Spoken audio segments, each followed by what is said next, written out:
is Naomi Lee, and this is BudgeIt.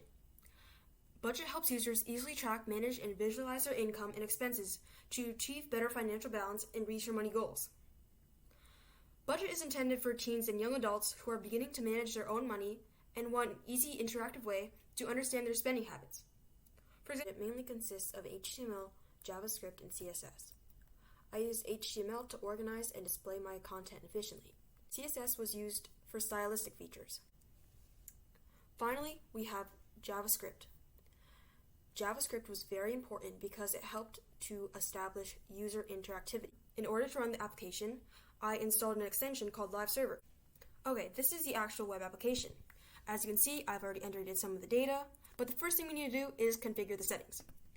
So here you can see the currency, the theme, light versus dark, but in this case we'll choose light, the tax mode, the estimated tax rate, and the recommended budget percentages. Remember these values, 50, 30, and 20. I'll use them later. At the bottom is the state taxes, which are optional, and because the state taxes vary for each state, you have many options here and choices between the flat rate and custom brackets. In this case, I'm not going to do state taxes. Now on the dashboard, you can see these incomes put into visual representations of graphs and charts.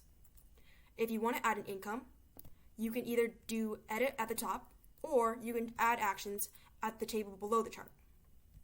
As you can see, I've already added $1,000 for October and $1,200 for November.